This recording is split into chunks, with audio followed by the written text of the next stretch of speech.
211. Guilt, Atonement and Freedom.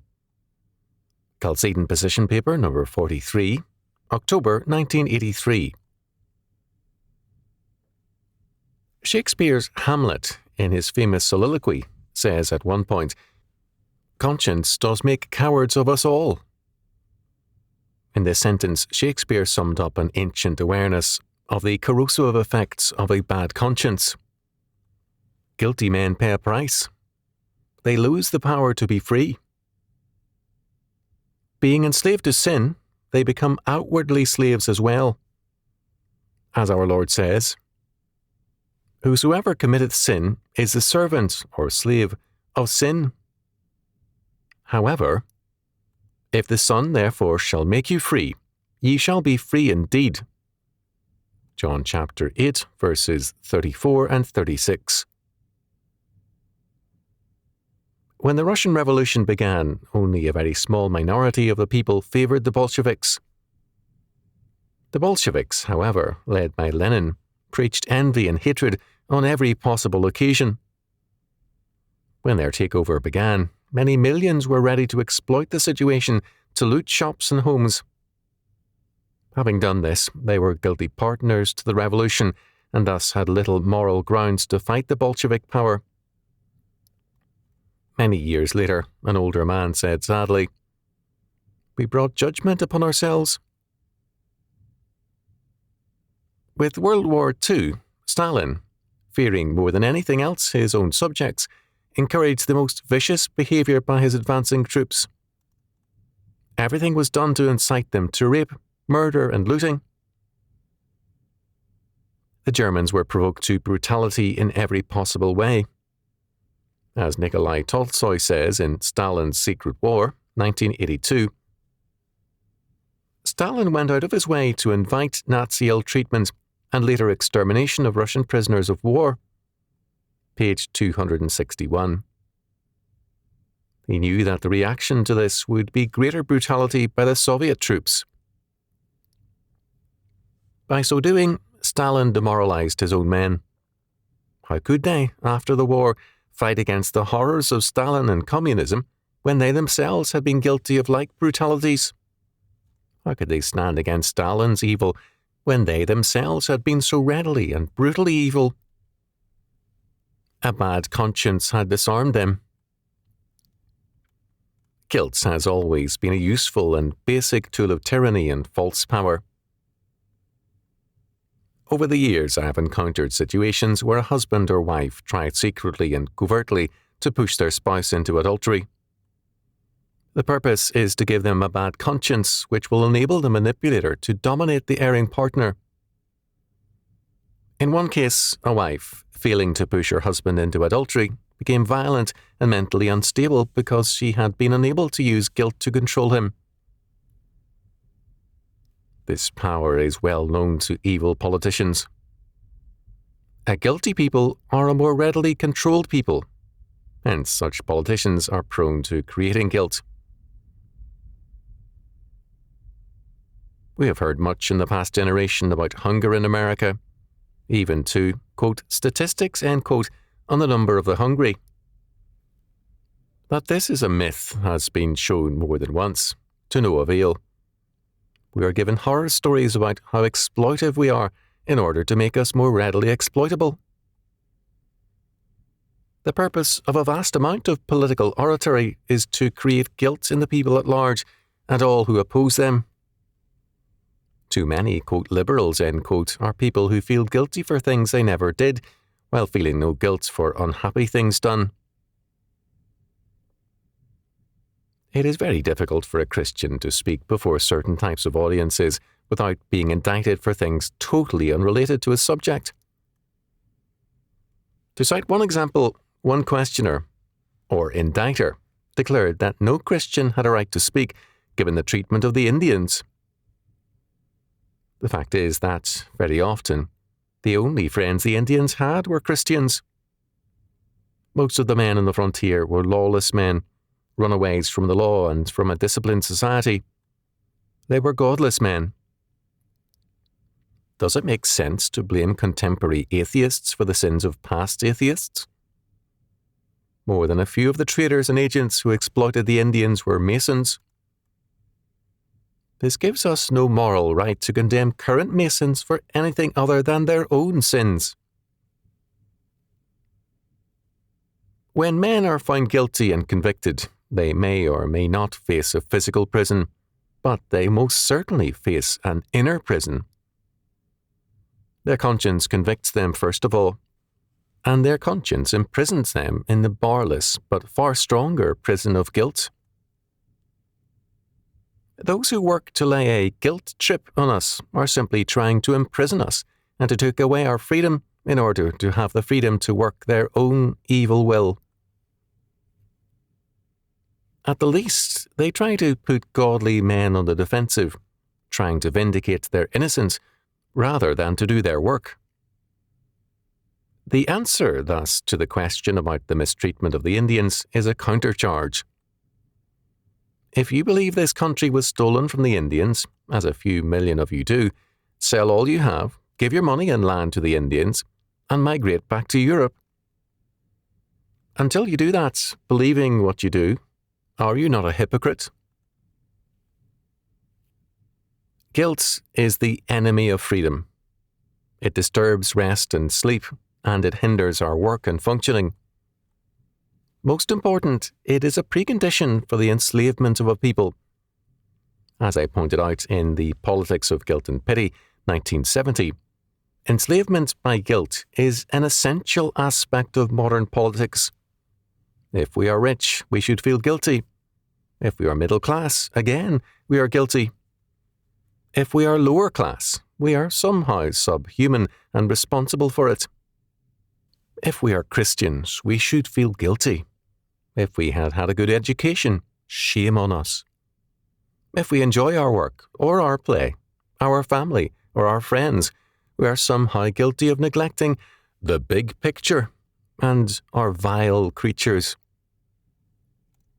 Politics has become the art of creating and manipulating guilt in order to increase the powers of the state. The Bible, too, tells us that we are guilty men, that there is none righteous, no, not one.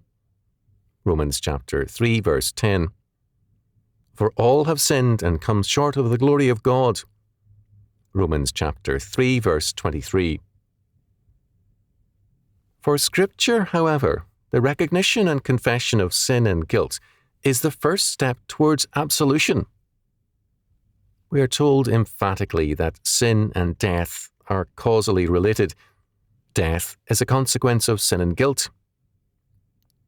The whole point of Scripture is that redemption and freedom from sin, guilt, and death are to be had through Christ's atonement. Not only does Christ become our sin-bearer and vicarious atonement, but he remakes us so that we are a new creation. To be free from sin, guilt, and death is to be a new man with a renewed nature. The purpose of salvation is to make us a free people. You shall know the truth, Jesus Christ, and the truth shall make you free. John chapter 8, verse 32. Only a free people can create a free world. Thus, the release from sin and guilt before God is a necessary prelude to human freedom. This is why atonement is so essential to political freedom. In the ancient world, men were aware of the dangers of guilt. Hence, they sought to be free by requiring atonement for all citizens. In Rome, all citizens, except soldiers on duty, had to be present for the annual lustrations, to be washed of their sins. Freedom from guilt was essential to the status of a freeman. All such efforts were futile, of course, because the Roman lustrations provided no atonement. It should be noted, however, that Rome did see in its early years the relationship between a clear conscience before the gods and freedom. Now, the recognition is of the power of a bad conscience and guilt in enslaving people. A few years ago, one man told me that he no longer subscribed to a daily paper because the input from the, quote, news, end quote, was, "If I don't save the world before lunch, I'm a dirty, rotten bastard." More than a few businessmen have withdrawn from social responsibility in a sick disgust. Both politicians and their modernist pastors do little more than to lay a guilt trip on all businessmen, and they are weary of it. But they are impotent in the face of it without faith. No man escapes from slavery merely by resenting it. We have spoken of the role of politicians in fostering guilt. It is very necessary to speak also of the role of the clergy. I can never forget the friend who told me of her father, a lifelong member of a fundamentalist church. Every pastor he had ever had was an expert at congregational control through guilt. Every Sunday that poor man went home feeling wretched because he had failed God. He was a miserable sinner, and so on. Instead of empowering the congregation to go forth in the power of the Lord to serve Christ's kingdom in every area of life and thought, the pastor made one and all feel how sinful they were, and how they had to do more for and give more to their church to be right with the Lord. This is preaching for enslavement, and it is very popular with both fundamentalist and modernist churches. It goes hand in hand with over-government.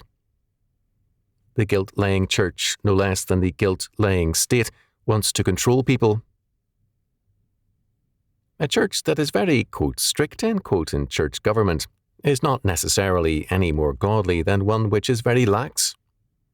Many a strict church prides itself on its godly severity, when what it is really saying is that it does not believe in the power of the Holy Spirit. Not without reason, Milton wrote, "New presbyter is but old priest writ large." Over-government allows no room for freedom nor for growth. It allows for one voice in the church, and none other. It furthers centralization of power in both church and state. In brief, over-government distrusts the power of God in the life of man. Some of the religious over-governors seem to believe that, while they were created in the image of God, the residue of men were only created in a partial image, and hence need the dictatorship of the elite elements. These non-elite ones are to be kept in line with a bad conscience. Revelation chapter 6 verse 16 tells us of the guilty, as they face God's judgment, that they cry out to the mountains and rocks, "Fall on us, and hide us from the face of him that sitteth on the throne, and from the wrath of the Lamb." Earlier, we cited the use by Stalin of guilt as a means of enslaving and governing his subject peoples. It must be added that Stalin himself was governed by guilt. He demanded the most fulsome adulation and praise to conceal the truth of his nature. He wanted pictures of himself to mirror his ideal image, and had several portrait painters shot for falling short of his demands. The desire to humiliate and terrify extended even to his own family. N. Tolstoy, page 23. And, with it, an immense fear of all men, including his own carefully selected guards. He had an obsessive belief in the omnipresence of his enemies and went to extreme lengths to protect himself. The one constant factor in Stalin's policy, according to Tolstoy, page 50, was fear. A total fear that warped all his being. He had made slaves of all the people, but he himself was the continually haunted slave of his bad conscience and his fear of the people. Since Stalin's day, there has been no essential change in the rulers of the Soviet system. Slave labor is still the lifeblood of the economy, and total surveillance and total fear prevail. The same extreme precautions are taken to protect the present leaders from the people. There is no real or substantial difference between Stalin and Andropov. Both represent the enthronement of evil and of evil power. The cowardice of Stalin stemmed from a bad conscience. The same bad conscience governs in the Kremlin today. Although not to the same degree, the same bad conscience governs most Western heads of states. They wage war, usually covertly, against God and man in terms of a humanistic ideal. They see other men as no more than manure to fertilize the ground of a planned future. They sacrifice men in wars they do not plan to win, and they treat people as instruments to be manipulated. Like a volcanic ash which covers the entire earth, colours the sun, and becomes a part of the air men breathe, so too a bad conscience is a part of the spiritual air of the 20th century. It colours the life and thought of most men. It makes cowards and slaves of them. The world's great and overwhelming need is for freedom. But men reject freedom when they reject Christ. Ye shall know the truth, and the truth shall make you free. John chapter 8, verse 32. That truth is Jesus Christ, who declares, If the Son therefore shall make you free, ye shall be free indeed. John chapter 8, verse 36. This is a political and psychological fact and premise, and even more, it is the religious premise for all things.